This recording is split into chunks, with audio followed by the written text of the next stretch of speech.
¿Ha escuchado el refrán que dice, narices muertas no huelen rosas? Si usted va a hacer algo, hágalo ahora. Hay un testimonio que usted debe dar. ¿Ha puesto Dios en su corazón el nombre de alguna persona y Dios quiere que usted sea su mensajero para esa persona, pero usted no lo ha hecho todavía?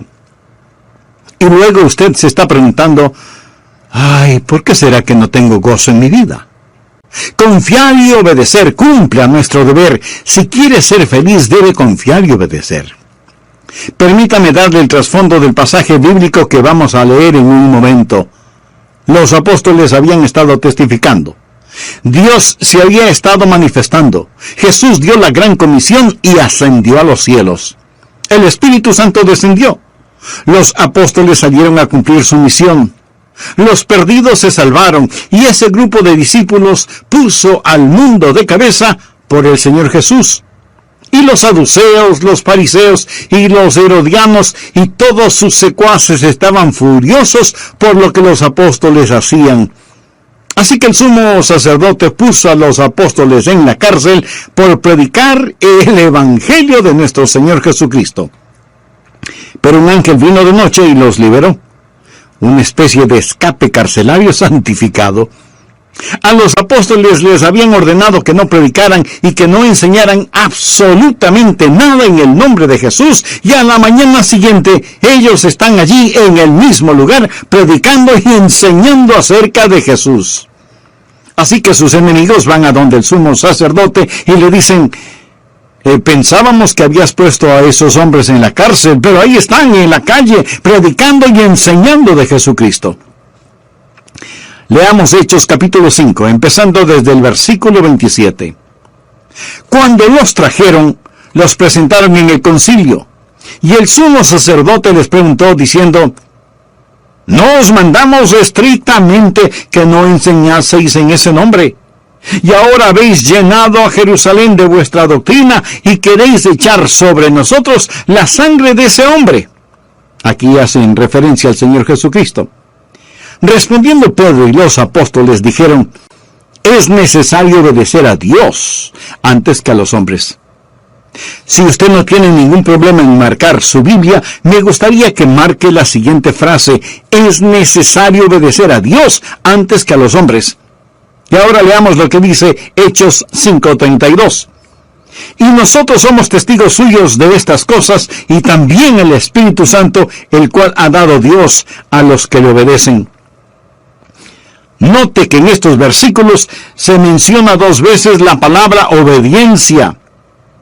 Y de eso es de lo que quiero hablar, la eficiencia de la obediencia. El tren del creyente rueda sobre 2 rieles, confiando.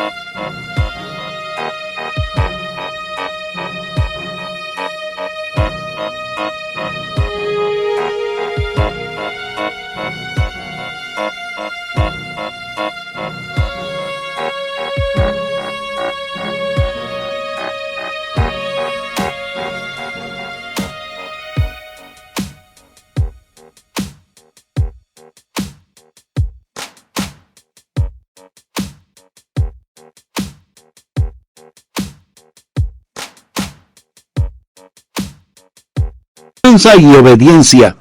Confianza y obediencia es el tren de la redención.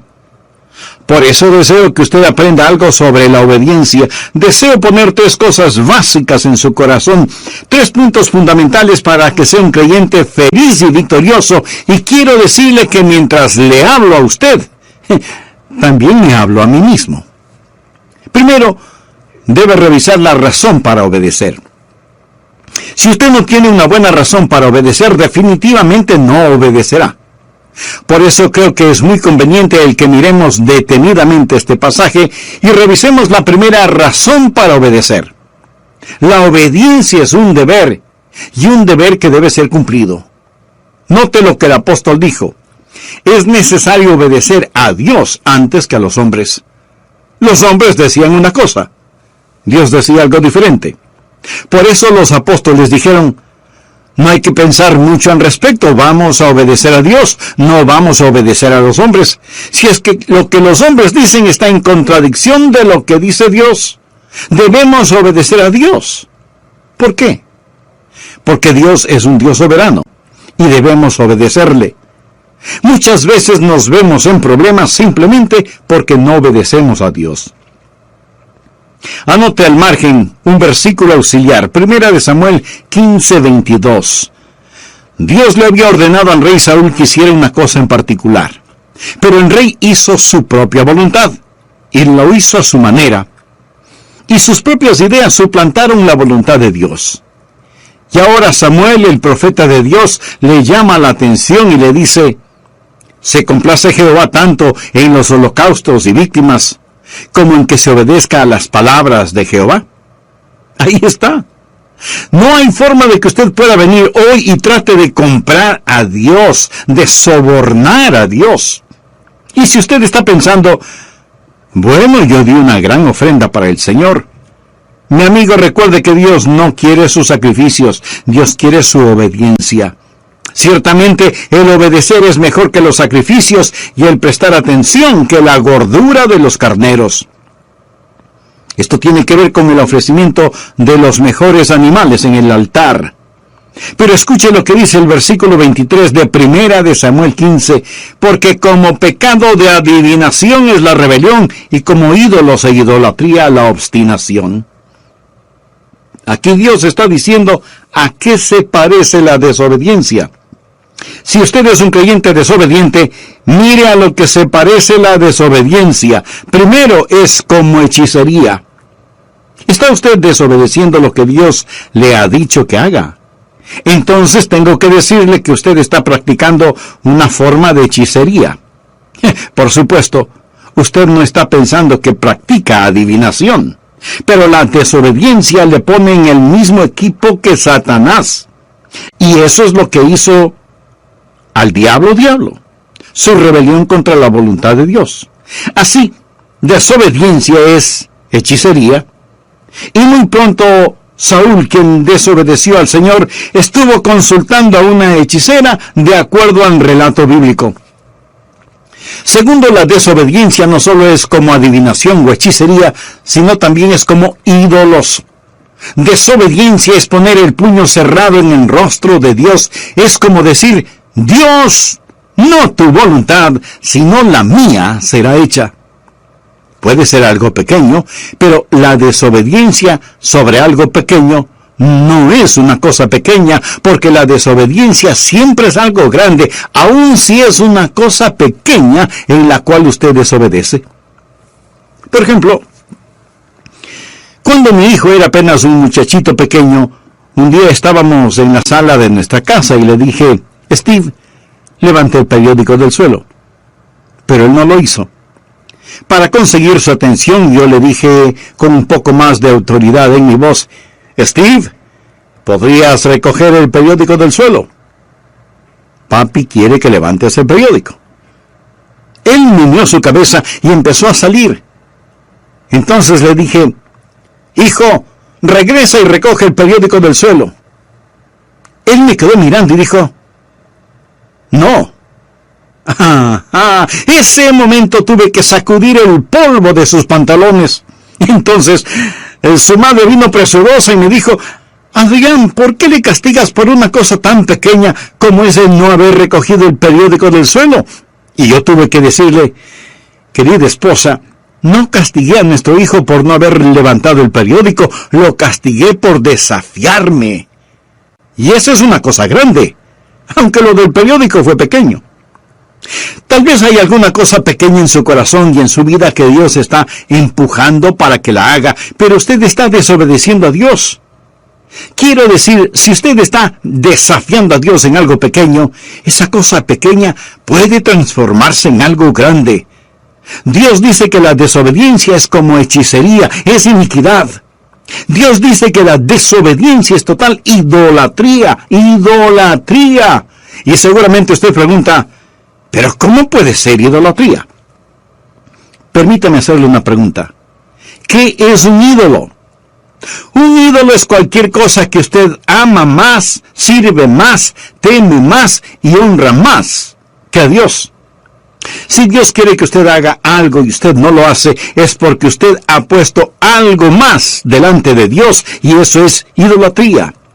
Desobediencia es hechicería, iniquidad, idolatría.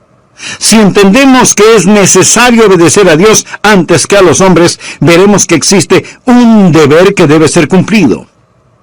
Segundo, obediencia es una deuda que debe ser pagada. ¿Qué es lo que quiero decir con esto? Sencillamente, mi amigo, que Jesús ha hecho tanto por nosotros. En este pasaje de las Escrituras, note lo que él dice al dar una razón para obedecer. Es necesario obedecer a Dios antes que a los hombres. El Dios de nuestros padres levantó a Jesús, a quien vosotros matasteis, colgándole en un madero. A este Dios ha exaltado con su diestra por príncipe y salvador para dar a Israel arrepentimiento y perdón de pecados. Pienso en lo que Jesucristo ha hecho por mí. Piensa en lo que Jesucristo ha hecho por usted. Sufrió, derramó su sangre y murió sobre una cruz. Amigo, mire hacia el Calvario, el sangriento Calvario, y dígame si usted tiene derecho a desobedecer. Es un deber que debe ser cumplido, es una deuda que debe ser pagada. Tercero, obediencia es una delicia que debe ser preferida. No piense que la voluntad de Dios es algo que usted tiene que hacerla. Dios nunca se la va a imponer por la fuerza. Es algo que usted debe querer hacerlo. Y cuando usted aprende a obedecer, entonces va a aprender lo que significa el gozo de la vida cristiana. No existe tal cosa como un creyente desobediente feliz. Esa es una contradicción de términos. Leamos Hechos 5:41. Y ellos salieron de la presencia del concilio, gozosos de haber sido tenidos por dignos de padecer afrenta por causa del nombre. Obediencia y regocijo van de la mano. Es una mentira del infierno el decir que el hacer la voluntad de Dios es doloroso y miserable. La Biblia dice que sus mandamientos no son gravosos. Ahora, la razón por la cual algunos de nosotros no obedecemos al Señor, ni entendemos que hay gozo en obedecerle, es porque no confiamos en el Señor y tenemos dificultades recibiendo órdenes de un extraño al que no conocemos. Cuando conocemos al Señor Jesucristo, aprendemos que sus mandamientos no son gravosos. En esto se demuestra su amor, no en que nosotros amemos a Dios, sino en que Él nos ame a nosotros. Cuarto, obediencia es una decisión que debe ser practicada. Escúcheme. Usted debe decidir el obedecer, pero recuerde que Dios puede permitir que usted desobedezca. ¿Ha oído alguna persona decir: oh, bueno, se hará la voluntad de Dios, todo lo que sucede es la voluntad de Dios, así que solo alabe a Dios, si Dios quiere que algo suceda, pues sucederá, si Dios no quiere que eso pase, pues no pasará? Mi querido amigo, hay una palabra muy sencilla que describe esa manera de pensar: tonterías. Permítame decirle algo y escúcheme bien, por favor. No siempre se hace la voluntad de Dios. Reconozco que hay personas que dicen que siempre se hace la voluntad de Dios en todas las cosas. No es cierto. No siempre se hace la voluntad de Dios. Si siempre se hiciera la voluntad de Dios, ¿por qué Jesús nos enseñó a orar diciendo: venga tu reino, hágase tu voluntad? Suceden muchas cosas que no son la voluntad de Dios y Dios le permitirá a usted que desobedezca, y esto no disminuye en nada la soberanía de Dios. Dios le da al hombre el poder de rebelarse contra él sin que sufra menoscabo su soberanía. Dios le ha dado al hombre la capacidad de decisión y usted puede decidir obedecer o desobedecer a Dios. Algunas personas tropiezan sobre este asunto. Se preguntan por qué el mundo tiene los problemas que tiene. Dicen: Bueno, si Dios es tan poderoso, ¿por qué no elimina el pecado y el sufrimiento? Y si Él no puede eliminar estos males, entonces a lo mejor no es tan poderoso. Otras personas cambian un poquito este concepto al decir, si Él no puede eliminar estos males, entonces a lo mejor Él no es tan amoroso. Amigo, Dios es todopoderoso y Dios es amor. Pero Dios le ha dado al ser humano el poder de decisión. Dios nos ha dado a cada uno de nosotros esa capacidad. Usted puede decidir obedecer o desobedecer a Dios. Algunas personas dicen, Dios puede hacer cualquier cosa. Eso no es verdad, no es verdad. Antes de explicar esto, quiero compartir con usted una pregunta que me hizo mi nieto. ¿Qué es más poderoso y mejor que Dios? ¿Qué es más diabólico que Satanás? ¿Qué es lo que la gente rica piensa que necesita? ¿Qué es lo que los pobres tienen en cantidad? ¿Y qué es aquello que si usted come, muere? ¿Sabe la respuesta? Pues la respuesta a todas esas preguntas es nada. Porque nada es más poderoso o mejor que Dios. Nada es más diabólico que Satanás. La gente rica no necesita nada. Los pobres tienen mucho de nada. Y si usted no come nada, con toda seguridad morirá. Así que la respuesta a la adivinanza es nada. Absolutamente nada. Y sin embargo, mi amigo, hay cosas que Dios no puede hacer. Si yo le preguntara, ¿hay alguna cosa que Dios no pueda hacer? Y usted me responde, no hay nada que Dios no pueda hacer. Permítame decirle que usted está equivocado. Le diré algunas cosas que Dios no puede hacer. Recuerde que estamos hablando de que la obediencia es una decisión. Le diré 6 cosas que Dios no puede hacer. Primero, porque es Dios omnipotente, Él no puede fallar. Leamos lo que nos dice el apóstol Pablo en Efesios 1:11. Conforme al propósito del que hace todas las cosas según el designio de su voluntad. Por lo tanto, es imposible que Dios pueda fallar. Segundo, es imposible para Dios hacer lo malo. En la epístola a Tito, capítulo 1, versículo 2, leemos, en la esperanza de la vida eterna, la cual Dios, que no miente, prometió desde antes del principio de los siglos. Dios no puede mentir, Dios no puede robar, Dios no puede cometer ninguna maldad porque Él es un Dios santo.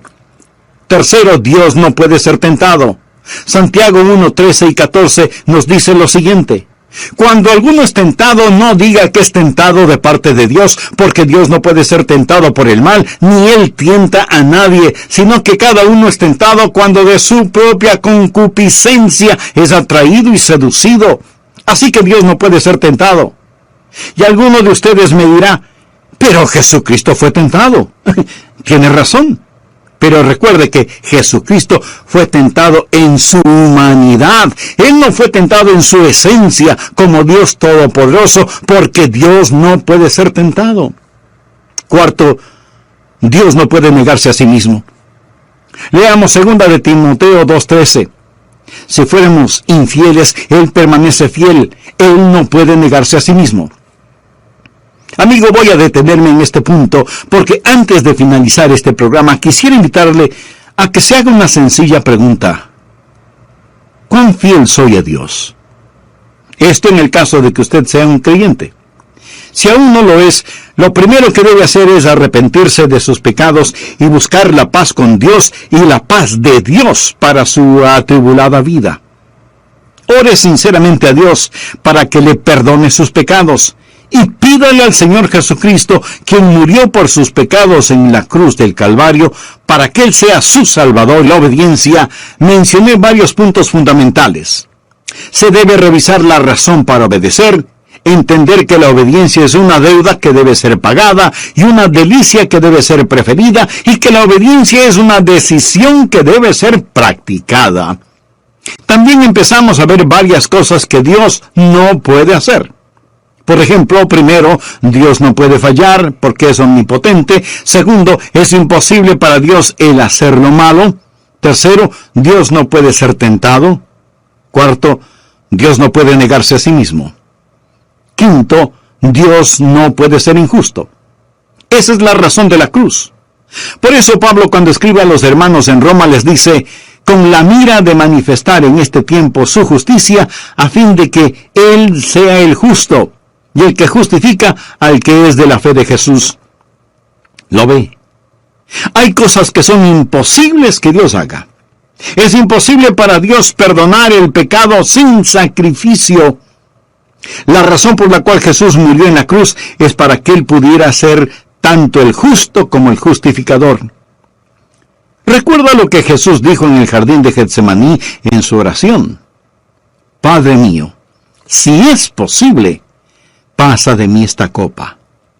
Pero el silencio del cielo dijo, no. Eso es imposible, eso es imposible. Sexto, Dios no puede forzar una obediencia amorosa. Dios no puede hacer que usted le ame, porque eso es una contradicción de términos. Amor forzado no es de ninguna manera amor. Dios no puede forzar a nadie a que reciba un regalo. Dios nunca le forzará para que usted le obedezca. Y esto no significa que Él pierda su soberanía. Simplemente significa que hay ciertas cosas que por la misma naturaleza de Dios, Él no las puede hacer. Y no las puede hacer no porque no tenga el poder para hacerlas, sino que por su misma naturaleza no las puede hacer. Y como Dios no puede forzar una obediencia amorosa, usted es el que debe escoger el obedecerle. Ahora, usted no puede obedecerle a menos que Él le capacite para hacerlo. Nosotros le amamos a Él porque Él nos amó primero. Y es Dios el que pone en nosotros tanto el querer como el hacer su voluntad. La obediencia a Dios es como en respirar. ¿Es el respirar un regalo de Dios? Bueno, es mejor que así lo crea. Dios le da pulmones y Dios le da el aire. Pero usted puede asfixiarse si no lo cree. La obediencia es un regalo de Dios en el sentido que Dios le da la voluntad. Dios obra en usted, pero es usted el que finalmente toma la decisión. Segundo, debemos reconocer los requisitos para obedecer. ¿Cuáles son los requisitos para obedecer a Dios? Voy a mencionar algunos si es que usted en realidad desea obedecer a Dios. Primero, su obediencia debe ser una obediencia informada. ¿Cómo puede obedecer a Dios si usted no sabe lo que Dios quiere que haga? Los apóstoles tuvieron los mandamientos de Dios. Veamos lo que dice Hechos 5, 17 y 18. Entonces, levantándose el sumo sacerdote y todos los que estaban con él, esto es, la secta de los saduceos, se llenaron de celos y echaron mano a los apóstoles y los pusieron en la cárcel pública. Ahora nota el contenido de los versículos 19 y 20. Mas un ángel del Señor, abriendo de noche las puertas de la cárcel y sacándolos, dijo, id. Y puestos en pie en el templo, anunciad al pueblo todas las palabras de esta vida. No puede ser más claro. Se les dijo lo que debían hacer y debían ir y hacerlo. Ahora, la razón por la que lo hicieron fue porque así se les dijo. Toda obediencia genuina es una obediencia informada. Lo que Dios no lo inicia, Dios no lo aprecia. Dios le dirá qué hacer y Dios nunca ha prometido bendecir cualquier actividad que Él no haya ordenado. Su obediencia debe ser una obediencia informada. Segundo, su obediencia debe ser una obediencia intencional. Verá, el hacer lo correcto no es únicamente el abstenerse de hacer lo incorrecto. Es obvio que los apóstoles querían conocer la voluntad del Señor Jesucristo. 8 versículos del 32 al 34. Ahora pues, hijos, oídme, y bienaventurados los que guardan mis caminos. Atended el consejo y sed sabios, y no lo menospreciéis. Bienaventurado el hombre que me escucha, velando a mis puertas cada día, aguardando los postes de mis puertas. ¿Está usted escuchando a Dios? Se está presentando.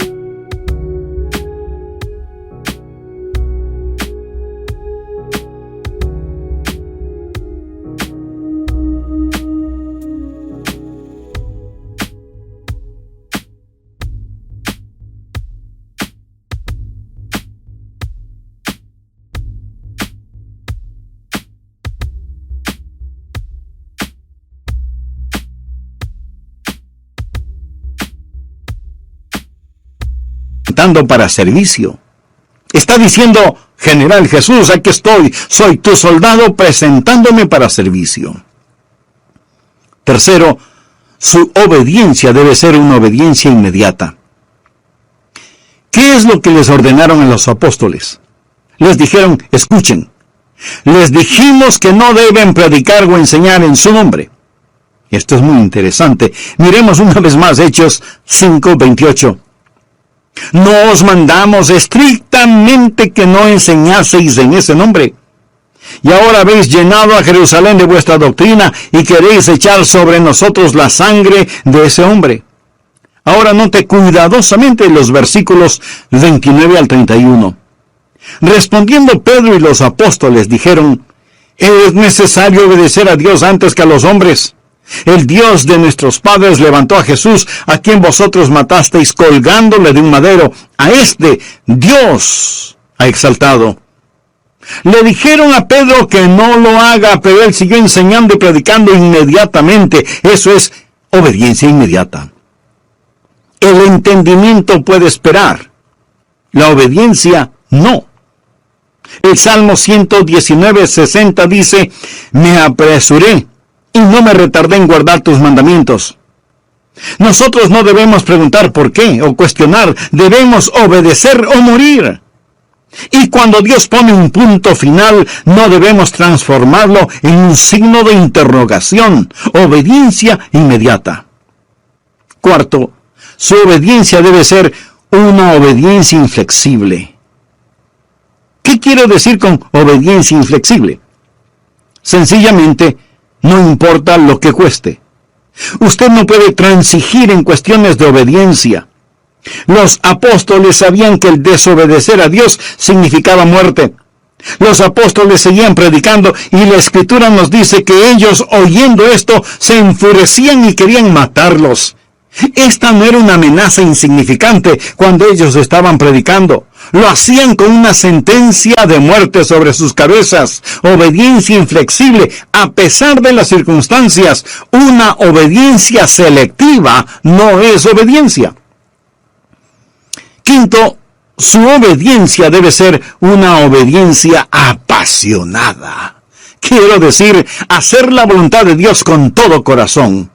Los apóstoles estaban llenos de pasión, pasión quemante, abrasadora, emotiva pasión por el Señor Jesucristo. ¿Tiene usted un verdadero celo por Dios? Que Dios perdone nuestra tibia, mediocre e indiferente obediencia.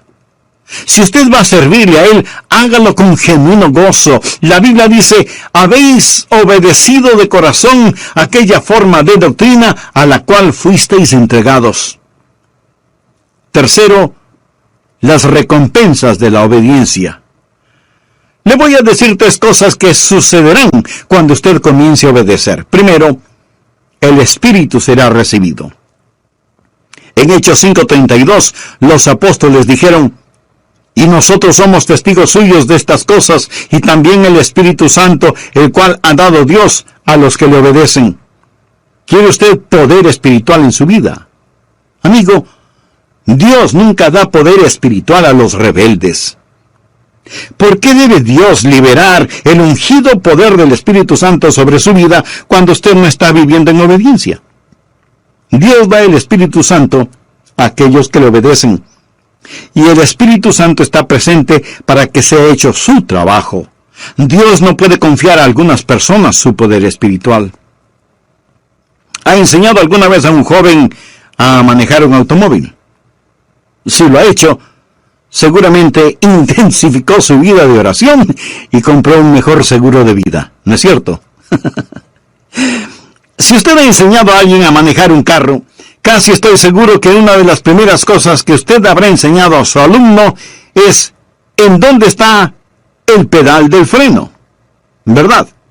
Usted le enseñó en dónde estaba el freno antes de enseñarle en dónde estaba el acelerador. Suponga que uno de sus hijos, al que está enseñando, le dice: mira, papá, yo no estoy interesado en los frenos. No estoy interesado en cómo detener este carro, solo quiero saber cómo hacerlo correr. En este punto usted seguramente guarda las llaves del carro en su bolsillo y dice simplemente, hijo, todavía no estás listo para manejarlo. Usted nunca conocerá la libertad en el Espíritu hasta que no conozca la sujeción en el Espíritu. Nunca sabrá el significado de ir hasta que sepa el significado de detenerse. Escuche, Dios da el Espíritu Santo a aquellos que le obedecen. Y aunque usted no sea un rebelde, ¿por qué Dios debería llenarlo con el Espíritu Santo? Supongamos que un hombre empuja su automóvil hasta una estación de servicio. Los parachoques están a punto de caerse, las llantas o ruedas están desinfladas, el tanque de la gasolina tiene un agujero, le falta el distribuidor y todos los faros de las luces están rotos. Sale un empleado de la estación de servicio y pregunta, ¿en qué le puedo ayudar? Y usted contesta, llene el tanque de gasolina, por favor. El empleado mira el desastre que es su automóvil y con incredulidad le pregunta, ¿y para qué? Oh Dios, lléname con tu Santo Espíritu. Y Dios pregunta, ¿y para qué? ¿Para qué? ¿Por qué debo llenarte con mi Espíritu Santo? Dios da su Espíritu Santo a aquellos que le obedecen. Y si usted no tiene poder en su vida, permítame decirle que es porque usted está viviendo en desobediencia. Segundo, el gozo es alcanzado. La Biblia dice en Hechos 5:41, y ellos salieron de la presencia del concilio gozosos de haber sido tenidos por dignos de padecer afrenta por causa del nombre. Usted será un creyente gozoso cuando obedezca al Señor. Creyentes desobedientes no son creyentes gozosos. Y necesitamos más creyentes llenos de gozo. Cuando obedecemos, recibimos el Espíritu. Cuando obedecemos, alcanzamos el gozo. Tercero, cuando obedecemos, el Evangelio es creído. Veamos el que comparta a Jesucristo. Sí. ¿Cuál es la alternativa de obedecerle? Pues, desobedecerle. ¿Y cuál es el resultado de la desobediencia? No tener poder espiritual y carecer de gozo en la vida. Dios le ha dado un mandamiento para que lo obedezca, y si lo hace, Dios bendecirá su obediencia, le dará su Santo Espíritu y bendecirá todo lo que haga. En Hechos 6:1 leemos, en aquellos días, como creciera el número de los discípulos. Escuche, cuando usted obedece a Dios, el Espíritu es recibido, el gozo es alcanzado y el Evangelio es creído. Hay suficientes personas que me están escuchando este mismo momento que pueden poner de cabeza la ciudad en donde viven por Jesucristo. Créalo. Si es que somos creyentes obedientes. Dios nos ha llamado a que rescatemos a los que perecen y nos preocupemos por los que mueren, que piadosamente apartemos del pecado y de la tumba a los que se pierden, que lloremos por los que están equivocados, que levantemos a los caídos y les hablemos de Jesús, el poderoso para salvar. Y no importa qué otras cosas usted esté haciendo, si no está compartiendo con los perdidos las buenas nuevas del Señor Jesucristo, usted no es un creyente obediente. Ahora, no todos podemos hacer la misma cosa y de la misma forma. No todos podemos ser predicadores, pero todos podemos ser alcanzadores. De alguna manera, de alguna forma, Dios quiere que su iglesia comparta a Jesucristo con la comunidad. Si otros ya lo están haciendo, muy bien. Nos gozamos de tener esa ayuda. Y ellos deberían tener la misma opinión. Pero no podemos depender de lo que los demás hacen. Debemos decir, es nuestra responsabilidad, es nuestro deber, es nuestro gozo, es nuestro privilegio el hacerlo. Ha estado Dios hablándole. Le ha estado diciendo a Dios que debe ser miembro de una iglesia cristiana evangélica activa. Le ha estado diciendo a Dios que debe hacer algo. Recuerde que el no hacer las cosas cuando debe hacerlas es un pecado. Le está diciendo a Dios que debe dar algo. Entonces, hágalo. No piense, algún día lo haré, o algún día daré. Hágalo ahora, dé ahora. ¿Hay alguna persona a la cual necesita hacer una restitución? Hágalo ahora. ¿Hay alguna persona a la cual necesita pedir perdón? Entonces, hágalo ahora. ¿Por qué no lo hace? Cualquiera que sea su razonamiento, recuerde que al que sabe hacer lo bueno y no lo hace, le es pecado. ¿Hay algún punto en su vida de desobediencia a Dios? No olvide que la desobediencia es como la hechicería, la desobediencia es como la iniquidad, la desobediencia es como la idolatría. El problema no es el no levantar el periódico del piso, el problema es la rebelión contra Dios. Recuerde, Dios no está pintado en la pared. Hace años leí un relato que quiero compartirlo con usted ahora. Un padre y su hijo vivían juntos, su esposa y madre habían fallecido, era una noche de invierno, el padre y el hijo estaban en la sala, el fuego de la chimenea estaba apagándose, por lo que el padre le dijo a su hijo, que ya era un jovencito, «Hijo, ¿podrías poner más leña en la chimenea? Sal afuera y trae unos cuantos leños para quemarlos».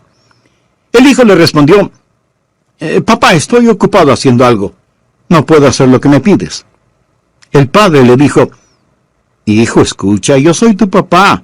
Tú estás viviendo en mi casa, debes respetarme y obedecerme. Por eso te estoy pidiendo que traigas leña para la chimenea». Y el hijo contesta, «No lo voy a hacer, estoy ocupado, no lo haré». «Hijo, está bien, esta vez no te lo pido, esta vez te lo ordeno. Sal afuera y trae más leña para la chimenea, y si no quieres obedecerme, tampoco puedes vivir en mi casa». Y el jovencito le contesta a su padre, «Así que así es la cosa, entonces no viviré más en esta casa, adiós». Y salió dando tremendo portazo. Salió hacia el frío invierno, abandonando la casa de su padre, simplemente porque no quiso poner leña en la chimenea. Por muchos meses él estuvo ausente, y comenzó a pensar y se dijo, «Soy un necio, un total y completo necio. Mi padre me ama, él haría cualquier cosa por mí. Él me pidió que hiciera una cosa tan simple y sin embargo en mi orgullo y arrogancia le dije que no y le di la espalda a mi propio padre. Desafié a mi padre, he sido un necio. Me pregunto si mi padre jamás podrá perdonarme». Y el joven regresó a la casa paterna. Golpeó la puerta. Cuando su padre lo vio, sus ojos se llenaron de lágrimas. Y el joven le dijo, «Papá, fui un necio. Estaba lleno de arrogancia y orgullo y autosuficiencia. Siento que te hablé en la forma en que lo hice. Papá, ¿podrías encontrar un espacio en tu corazón para perdonarme y recibirme nuevamente en tu casa?»